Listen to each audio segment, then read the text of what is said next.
신경 생리학, 즉 뉴런 피지올로지 혹은 뉴로 피지올로지에 관해서 공부를 하겠습니다.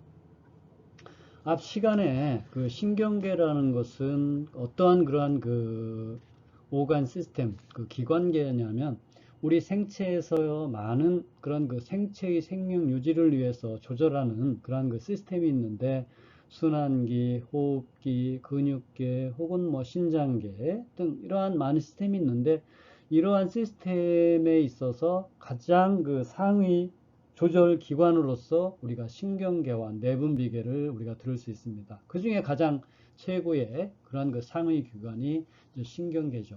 그래서 이러한 그 신경계라는 것은 말초에 있는 수용체로부터의 감각 정보를 받아서 그 정보를 분석하고 종합해서 그 효과기를 통해서 어떤 반응을 나타내는 그러한 그 세포들의 그러한 그 집합체를 우리가 신경계라고 얘기를 했었죠. 그래서 이러한 그 신경계를 통해서 우리 생체가 이제 그 호메오스타시스, 어떤 그 항상성을 유지를 하게 되는데, 이러한 그 신경세포는 또한 우리가 사람에 있어서, 물론 동물도 그렇지만 사람에 있어서 러닝 앤 메모리, 학습하고 또 기억하고, 그러한 그 기억된 정보를 우리가 이제 활용을 하게 되죠.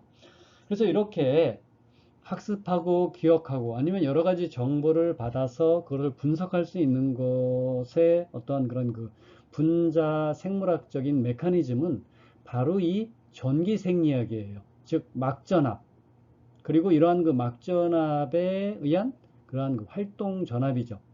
그래서 우리 생체에 있는 세포들, 골격근이나 심근이나 신경세포와 같이 전기적인 흥분에 의해서 전압이 형성이 되고, 이러한 전기적인 흥분이 외부의 자극에 의해서 활동 전압을 유발할 수 있는 세포를 우리가 그 흥분성 세포, excitable cell이라고 얘기를 합니다. 그래서 신경세포나 아니면 골격근 세포, 심근 세포, 이러한 세포들을 우리가 흥분성 세포라고 얘기를 하죠.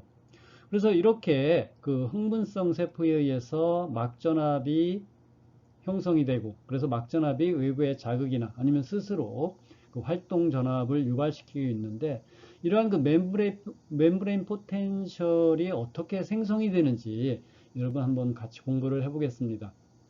그래서 물론 이제 뭐 신경세포는 우리가 봤지만 소마가 있고 엑손이 있고 엑손 터미널이 있죠. 그죠? 그래서 시냅스를 이루고 또 다른 신경세포가 있고 이렇게 쭉 이루어지게 되는데, 이렇게 뭐 길쭉하기도 하고 아니면 뭐 세포마다 다 형태가 있지만 우리가 단순하게 이렇게 원형을 한번 해보게 되죠. 그렇게 되면 세포 내외에는 많은 그러한 그 이온이 있어요. 그래서 소듐 이온, 클로라이드 이온, 포타슘 이온, 그리고 칼슘 이온이 있죠.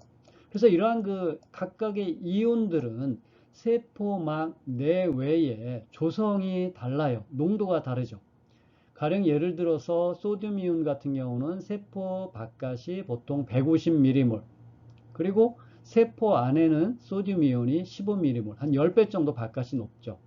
그에 비해서 클로라이드 이온, 네거티브 차지를 띤 클로라이드 이온 같은 경우는 세포외가 110mm몰, 그리고 세포 내가 10mm몰 정도예요. 10배 정도 세포 바깥이 높아요. 그리고 포타슘 이온 같은 경우는 세포외가 5mm몰 정도, 그리고 세포 내가 150mm몰. 그래서 포타슘 이온 같은 거, 포지티브 차지를 띤 양이온을 띤 포타슘 이온은 세포 막 안이 상당히 높죠. 그리고 이제 칼슘 이온 같은 경우, 칼슘 이온 같은 경우는 세포 바깥이 약 1에서 2mm몰 정도 돼요. 그에 비해서 한 1000배 이상 나노몰 레인지, 약 나노몰 레인지가 세포 안이에요. 그러니까 칼슘 이온 같은 경우는 세포 바깥이 세포 내에 비해서 높죠. 그렇지만 뭐 소듐 이온 같은 경우는 세포 바깥이 높아요. 그래서 이렇게 이제 멤브레인에서, 멤브레인은 나노미터 정도, 상당히 나노미터 정도 상당히 이제 그 얇기 때문에 이 멤브레인을 따라서 어떤 이온들이 이렇게 서로 라이닝 되어 있어요. 빗대어 있어요. 그래서 보게 되면 안쪽에 네거티브를 차지를 띤 어떠한 음이온이 있게 되면 바깥에는 포지티브 차지를 이온의 어떠한 그 네거티브는 포지티브를 당기고 포지티브는 네거티브 이온을 당기기 때문에 이렇게 얇은 멤브레인에 따라서 이렇게 되어 있어요. 그런데 보통은 이 안에 세포질 내와 세포질 바깥에는 플러스 마이너스가 거의 동수가 존재함으로 인해서 그 뉴트럴라이즈 어떤 중성 전기적인 중성을 띠고 있어요.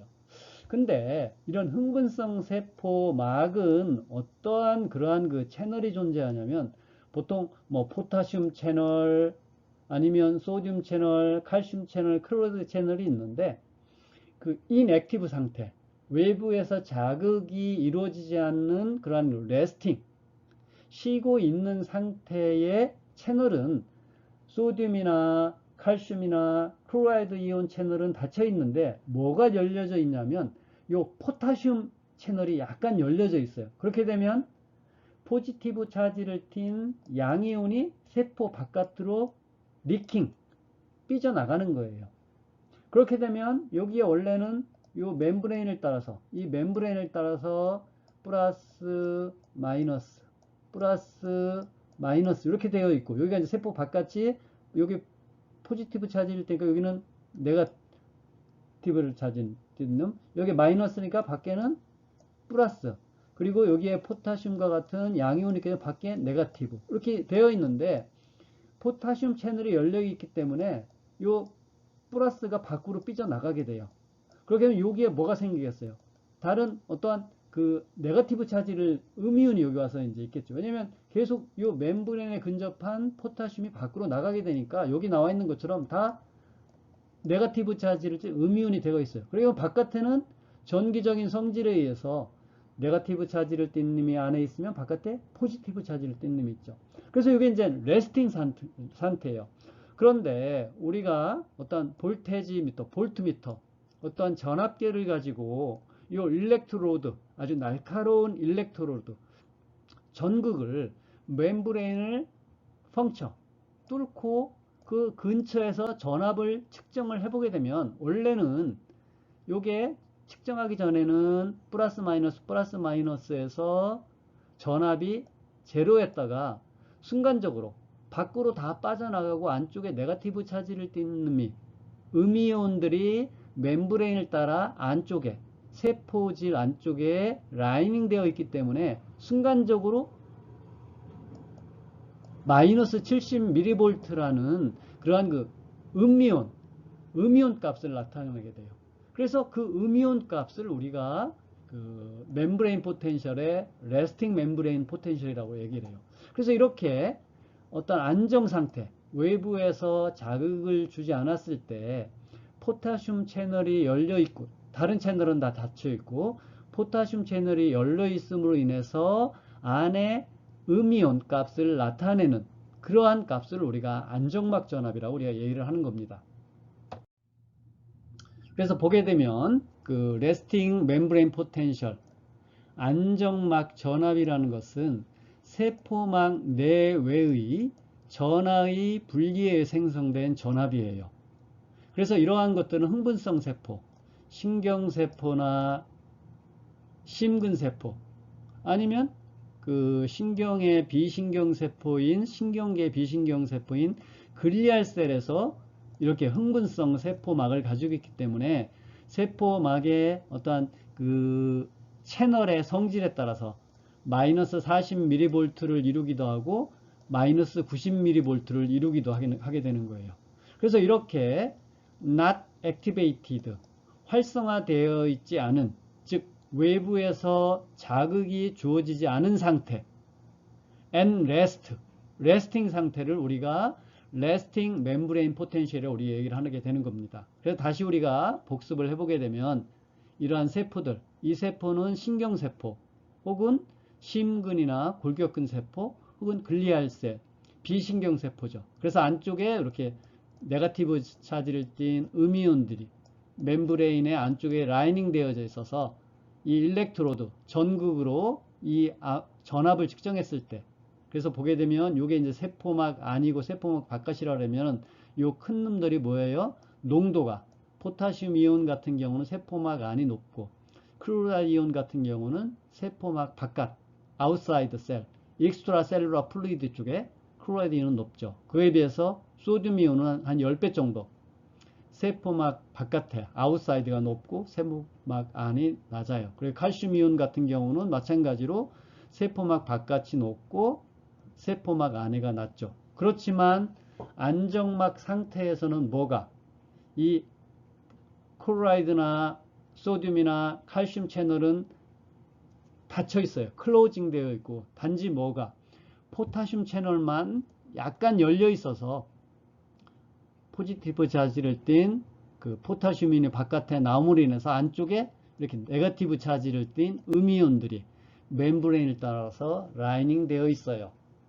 그래서 다시 한번 이 그림을 요 이제 멤브레인을 이렇게 이 멤브레인은 지질 이중막이잖아요. 그래서 지질 이중막이고 지질 이중막에 여기 보게 되면 다양한 그런 채널이나 아니면 펌프가 있죠. 그래서 보게 되면 요거는 뭐예요?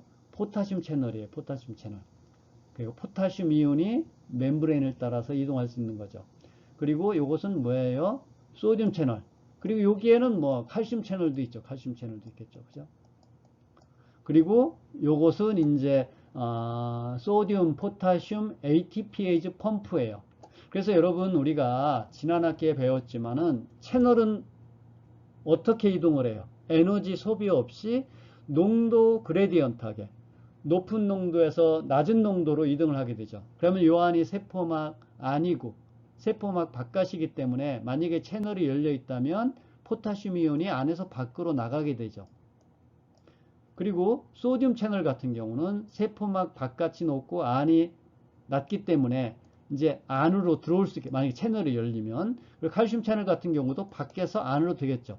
그렇지만 우리가 방금 전에도 얘기했지만 레스팅 상태, 안정 상태, 쉬고 있을 때 액티베이티드 그러니까 좀 활성화되지 않은 외곽 자극이 없는 경우에는 뭐만 열려 있다 그랬었어요.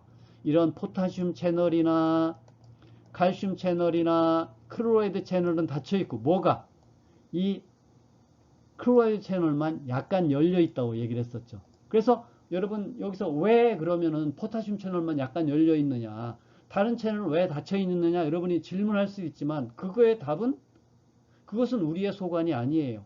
그게 창조되었건 아니면 어떻게 형성이 되었든지 간에 그 세포들 흥분성 세포의 고유한 성질이에요. 고유한 성질이 레스팅 상태에서는 포타슘 채널이 약간 열려 있는 거죠. 그래서 여기 보게 되면 at the resting potential all voltage gated sodium 채널은 모두 닫혀 있고 most voltage gated sodium 포타슘 채널 그러니까 most죠. all은 아니에요. 대부분의 포타슘 채널은 닫혀 있어요. 그렇지만 일부가 포타슘 채널이 열려 있는 거죠. 그리고 소듐, 포타슘, ATPase 펌프 같은 경우는 이제 레스팅 상태에 열려 있어요. 그래서 이 펌프라는 건 뭐예요? 농도에 반해서 이동할 수 있는 거죠. 그래서 이 소듐, 포타슘, ATPase 펌프 같은 경우는 소듐 이온은 밖으로 나가고 포타슘 이온은 안쪽으로 오게 되는데 여기 나와 있는 것처럼 세 분자의 소듐 이온은 세 분자 소듐은 밖으로 나가고 바깥이 농도가 높아도 포타슘 이온 두 분자의 포타슘 이온은 안으로 들어오는 거예요. 그렇게 되면 포타슘 같이 포지티브 차지를 띤 포타슘은 두 개가 들어오고 밖으로 포지티브 차지를 띤 그 소듐 이온이 나가게 되니까 세 개를 밖으로 보내고 두 개를 안쪽으로 보내주게 되니까 어떠한 그 음이온, 양이온 값, 절대값에 있어서는 뭐예요?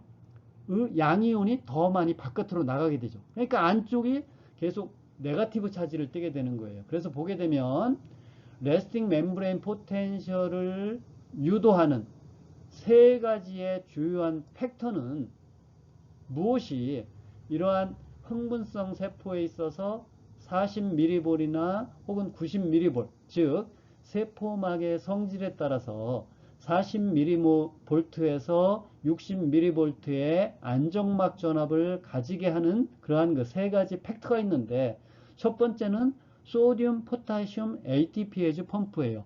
그래서 세 분자 그러니까 포지티브 차지를 띤 놈은 세 분자를 밖으로 보내고 포지티브 차지를 띤 포타슘 이온은 두 분자를 안쪽으로 가져오게 되니까 이 절대값에 있어서 포지티브가 밖으로 더 많이 나게 되니까 안쪽에는 네거티브 차지를 띈다는 얘기죠.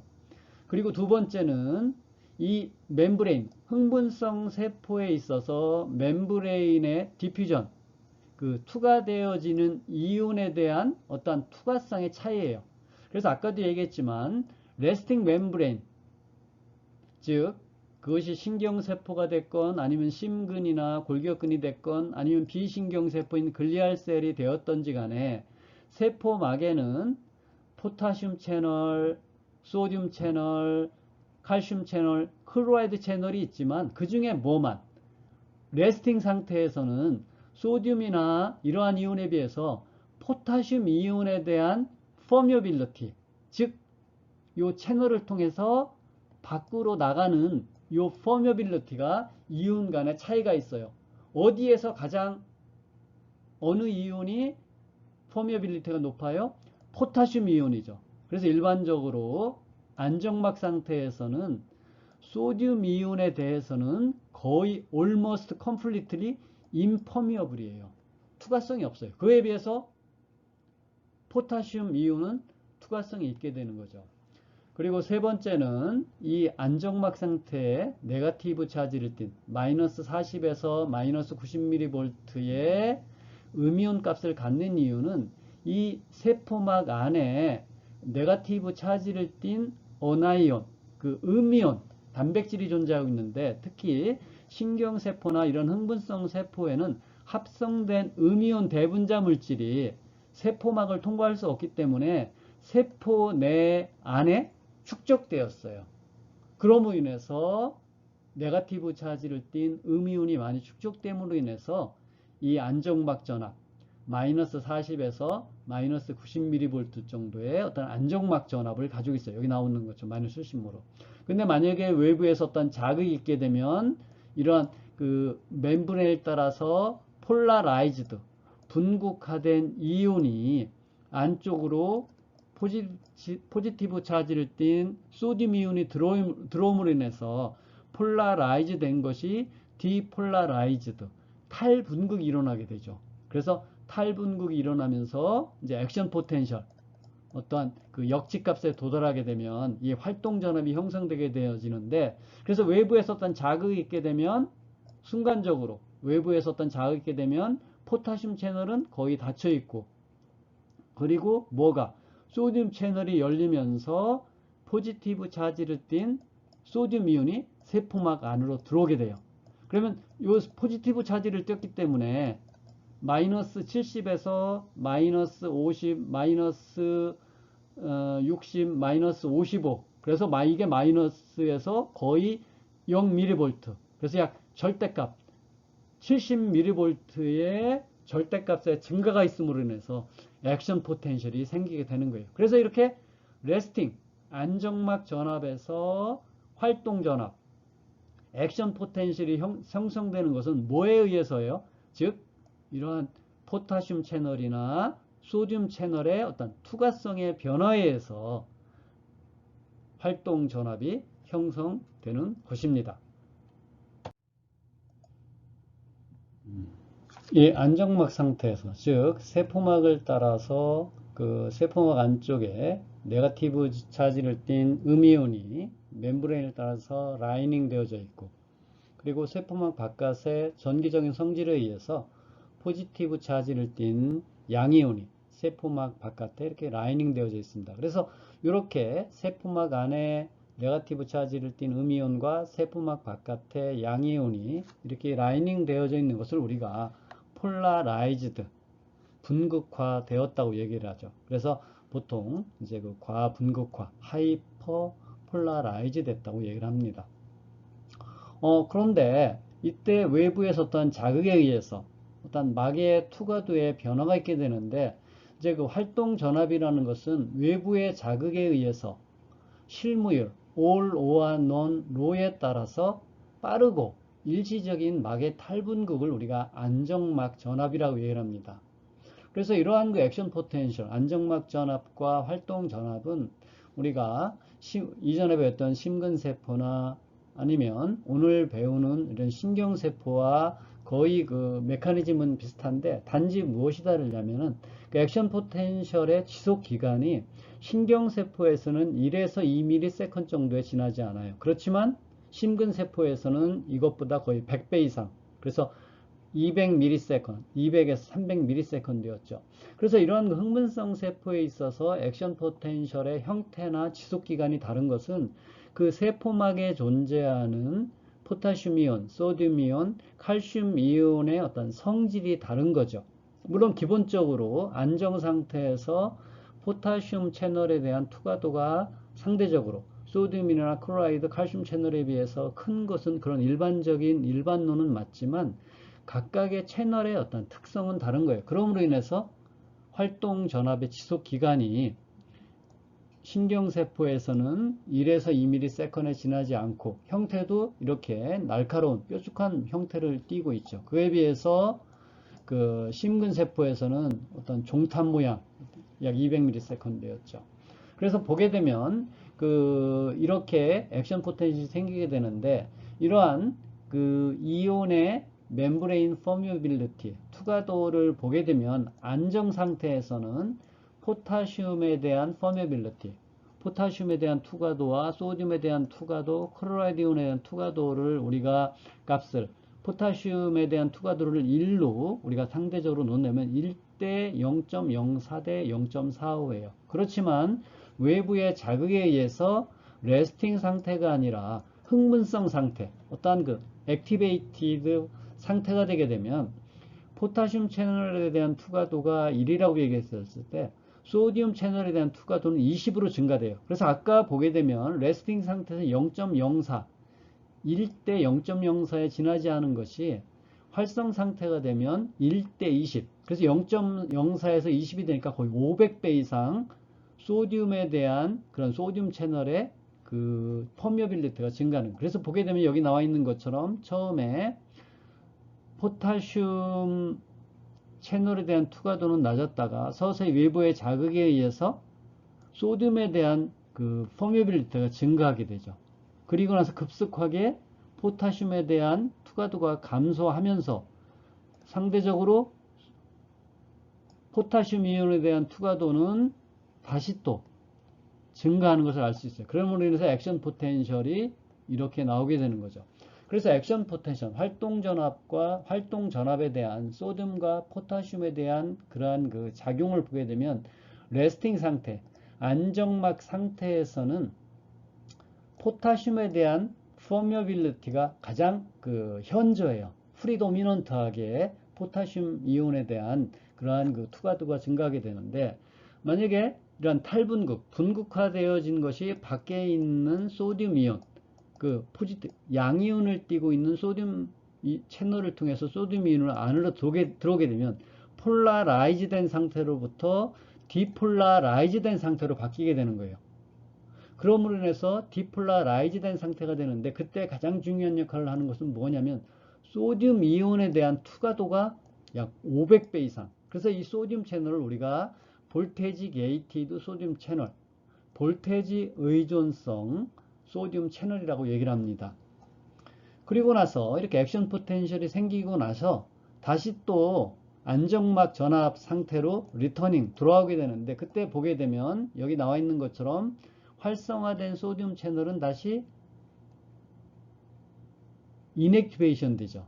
불활화되게 되는 거예요. 그래서 액션 포텐셜의 피크기 정도에 도달하고 나서 바로 소듐 채널에 대한 그런 투과도가 인액티베이션, 불활화가 되어지고 그러면서 이 거의 최대값에 도달했을 때 포타슘 채널에 대한 그런 그 볼테이지 게이티드 포타슘 채널이 서서히 열리기 시작해요. 그러므로 인해서 안에 그 포지티브 차지를 띤 양이온이 밖으로 나가게 되면서 다시 또 폴라라이즈 된 상태로 이제 돌아오게 되죠. 그러므로 인해서 액션 포텐셜이 터미네이션, 종료가 되어지게 되고 다시 하이퍼 폴라라이즈 된 상태, 폴라라이즈 된 상태로 이제 돌아오게 되는 것입니다. 그래서 이렇게 액션 포텐셜이 보게 되면 그 실무율에 따라서 all or none law 혹은 all or none response 방법으로 액션 포텐셜이 생기고, 이 액션 포텐셜은 일반적으로 마이너스 75mV인데 그 소듐 채널을 활성화시켜주는 어떤 외부 자극이 있게 되는데, 이 마이너스 70mV로부터 이 액션 포텐셜이 거의 제로 혹은 뭐 30mV 포지티브, 그러니까 전체적으로 거의 100mV의 어떠한 그러한 그 절대값의 증가가 있게 되는데, 외부의 자극이 100mV 전체 다를 유발할 수 있는 자극, 그러한 자극이 아니라, 그러한 자극에 의해서 액션 포텐셜이 물론 생길 수도 있지만, 이 액션 포텐셜이 생길 때는 그 역칙 전압이라는 게 있어요. 그래서 마이너스 70mV로부터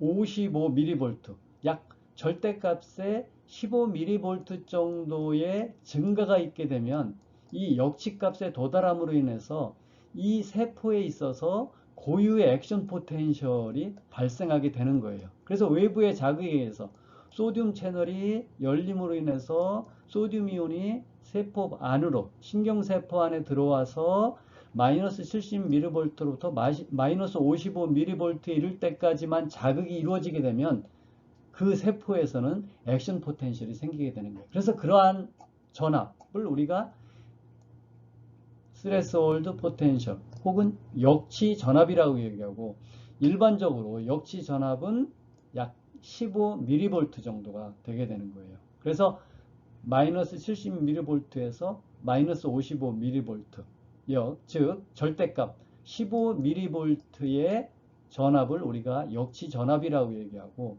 이러한 역치 전압 절대값의 감소지만은 마이너스 70에서 마이너스 55mV까지 유발할 수 있는 볼테지 게이티드 소듐 채널을 열을 수 있는 어떤 외부 자극을 우리가 역치 자극이라고 얘기를 하는 거예요. 그러니까 15mV 정도, 즉 액션 포텐셜, 활동 전압이 일어날 수 있는 탈분극을 생성하기에 충분한 자극을 우리가 역치 자극이라고 얘기하고, 이 액션 포텐셜은 우리가 심근에서 액션 포텐셜을 배운 바와 같이 액션 포텐셜의 그 발생 양상은 all or none response, 그 액션 포텐셜이 일어났을 때는 역치값, 외부에서의 역치 자극이 있게 되면 그 역치 자극에 이르는 그 값의 어떠한 자극의 색이나 어떠한 그 세기에 관계없이 그 세포가 가지고 있는 고유한 액션 포텐셜 값을 유발한다는 그러한 그 법칙을 우리가 실무율 법칙이라고 우리가 이랍니다. 그래서 우리가 이것을 설명할 때 우리가 이제 건 파이어링, 어떤 권총을 아니면 뭐 어떤 장총을 사격할 때, 그 사격할 때 우리가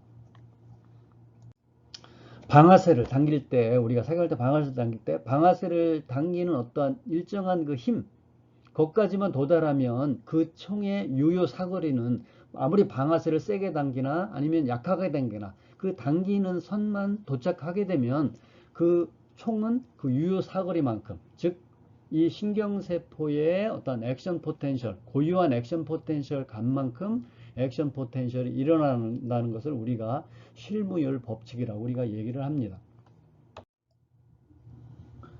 이러한 그 액션 포텐셜 활동 전압은 그 심근세포에서 한 200ms 정도 지속되지만, 그 신경세포는 1에서 2ms 정도 상당히 짧은 기간 동안 이러한 날카로운 뾰족한 모양의 액션 포텐셜의 그 형태를 띠고 있습니다.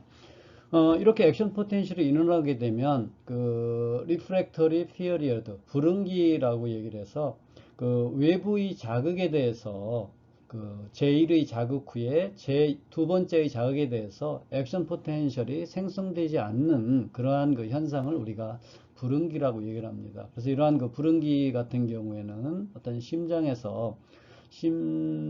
어떠한 그 세동, 심실세동 아니면 뭐 부정맥과 같은 그러한 것들을 예방하기 위한 그러한 그 생리적인 현상인데, 마찬가지로 신경세포에서도 그 외부의 제1의 자극 후 두 번째 자극에 대해서 반응하지 않는 불응기가 있습니다. 그래서 불응기가 있게 되는데 맨 처음 70mV 됐다가 역치 자극인 15mV 절대값의 감소, 그죠? 70에서 55mV가 되게 되면 그때 어떠한 고유한 액션 포텐셜, 즉 all or와 non에 의해서 약 1ms 동안의 액션 포텐셜이 일어나게 됩니다. 그때 이제 보게 되면 이때 소듐 채널이 활성화되어졌다가 급격히 불활화되는 그러한 기간이죠. 그래서 이 불응기 같은 경우에는 absolute refractory period, 즉 절대적인 불응기와 그리고 relative refractory period, 그 상대적 불응기가 있습니다. 그런데 이 절대적 불응기라는 것은 액션 포텐셜이 시작되는 시간부터 다음의 액션 포텐셜을 일어나기 전에 그 액션 포텐셜이 지속되는 그러한 기간인데, 이때에는 외부에서 어떠한 세기의 자극을 가하더라도 두 번째 액션 포텐셜이 일어날 수가 없어요. 또 다른 액션 포텐셜이 일어날 수 없다는 얘기죠. 그래서 이 시간에는 볼테지 게이티드 소듐 채널, 즉 볼테지 의존성 소듐 채널이 인액티베이션, 불활화되었다가 다시 회복되는 리커버리 시간이에요. 그렇기 때문에 이 시간에서는 약 1ms 이 액션 포텐셜이 지속되는 그 시간에서는 그 외부에서 아무리 강한 자극을 가하더라도 액션 포텐셜이 일어나게 되죠. 그렇지만 상대적인 불응기라는 것은 액션 포텐셜의 지속 기간이 1ms이 지나고 나서 그 외부에서 또 다른 자극을 가하게 되면 맨 처음에 역치 자극보다 더 강한 자극을 가하게 되면 그 두 번째 액션 포텐셜이 다시 발생되는, 그래서 그 기간을 우리가 상대적인 불응기라고 얘기하죠. 그래서 이 상대적인 불응기에서는 제1 그 액션 포텐셜, 즉 15mV의 어떤 역치 자극 값보다 더 강력한 값으로 외부에서 자극을 가하게 되면 액션 포텐셜이 일어날 수 있지만, 이전과 같은 자극을 하게 되면 이 액션 포텐셜이 일어나지 않는 그 기간을 상대적인 불응기라고 얘기를 합니다. 그래서 액션 포텐셜이 마치고 나서 약 1에서 4ms 이 시간에서는 1자극과 동일한 자극을 가하게 되면 액션 포텐셜이 일어날 수가 없어요. 그래서 여기서 이제 액션 포텐셜이 일어나게 되겠죠. 그리고 불응기, 또 액션 포텐셜, 불응기 일어나게 되죠.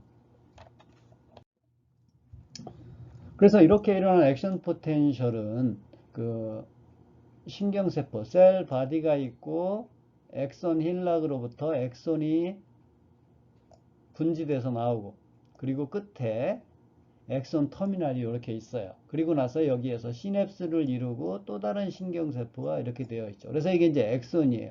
근데 이 엑손 같은 경우는 엑손을 통해서 그 요 부위에 많은 그러한 그 소듐 채널이 있음으로 인해서 이 부위에서 액션 포텐셜이 잘 일어날 수 있게 됩니다. 그래서 외부에 많은 하나의 신경세포는 1000개의 시냅스를 이루기 때문에 외부에서 어떤 자극에 의해서 액션 포텐셜이 생기고, 이러한 것들이 나중에 모아져서 액션 포텐셜이 이 세포, 이 신경세포에서 발생이 되는데, 어느 부위에서 이 신경세포의 액션 포텐셜이 발생이 잘 일어나냐면 엑손 힐럭 부위의 소듐 채널, 볼테지 게이티드 소듐 채널, 혹은 볼테지 디펜던트 소듐 채널이 이 부위에 많이 있기 때문에 이 부위에서 액션 포텐셜이 또 생기게 되는 거예요.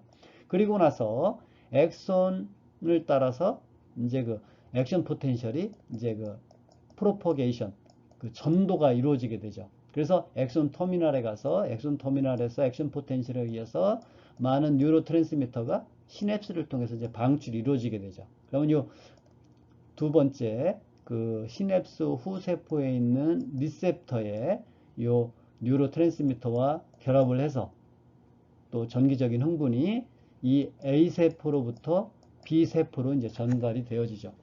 그런데 이 엑손 같은 경우에는 일반적으로 액션 포텐셜이 전도될 때, 액션 포텐셜 프로포게이션, 컨덕션이 일어날 때 그 액션 포텐셜의 전도 속도에 가장 영향을 미치는 인자는 그 엑손 파이버, 그 엑손의 다이어미터, 굵기와 그리고 엑손 파이버의 마이어린 시스, 수초가 있느냐 없느냐, 거기에 상당히 의존해요.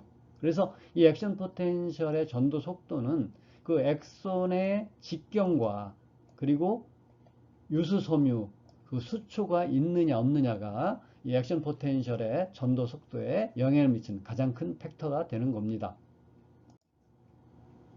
그래서 일반적으로 이 엑손의 직경, 굵기가 굵으면 굵을수록 액션 포텐셜의 전도 속도는 빠르다고 얘기를 해요. 그래서 우리가 흔히 이것을 설명할 때는, 왜냐하면 이 굵기가 굵게 되면 상대적으로 어떤 국수적으로 생긴 액션 포텐셜에 대한 저항성이 낮게 되는 거죠. 그래서 우리가 쉽게 우리가 생각하기, 우리가 이제 가령 예를 들어서 스트로, 물 호스 같은 경우, 호스가 굵은 호스 같은 경우에는 물이 쉽게 빠져나가게 되지만, 만약 호스의 굵기가 얇게 되면 어떤 물이 지나가가 하기 위해서는 큰 힘을 필요로 하게 되죠. 그래서 우리가 스트로 같은 경우, 아이스 커피 같은 경우는 스트로의 직경이 굵은 것으로 쭉쭉 빨게 되면 잘 빨리지만, 우리가 아메리카노, 따뜻한 아메리카노 마실 때는 그 스트로가 굵기가 아주 가느다란 그러한 그 굵기의 스트로를 이렇게 마시게 되면 쪽쪽 빠를 때 더 힘들게 되죠. 그래서 그러한 것들이 이제 물이 만약에 전류라고 생각하게 되면,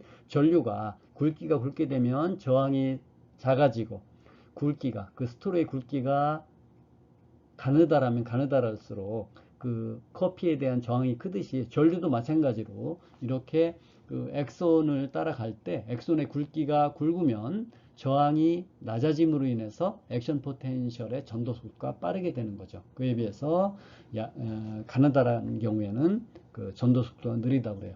두 번째 중요한 팩터가 이제 마이오린 시스, 즉 올리고덴드로사이트나 슈반셀에 의해서 마이오린 시스, 수초를 형성해 준다 그랬었죠. 그래서 보게 되면 엑손을 이제 수초, 이렇게 어떤 그 화장지처럼 이렇게 수초를 둘러싸고 있게 되는데, 그때 이 마이오린 시스가 그 플라즈마 멤브레인에 변형된 것이기 때문에 이 지질이에요. 그렇기 때문에 인슐레이터, 어떠한 전기적인 절연체로 작용을 하게 되는 거예요. 그래서 세포 내외액 사이에 전기적인 흥분을 저항해주는 어떤 그 절연체로 생기게 되는 거죠. 그래서 일반적으로 그 보게 되면 여기 나와 있는 요것이 이제 그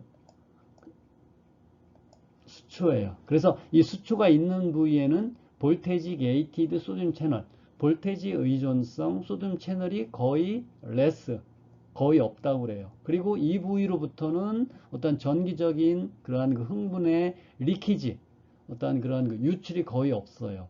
그에 비해서 중간중간에 있는 것이 이제 그 랑비에르 결절 혹은 뭐 신경 섬유절이죠. 그래서 이 부위엔 뭐가 많다고 그랬었어요? 소듐 채널이 많기 때문에 외부로부터 소듐 이온, 어떤 흥분에 의해서 소듐 이온이 많이 오게 되면 여기에서는 탈분극이 일어나서 액션 포텐셜이 생길 수 있게 되는 거죠.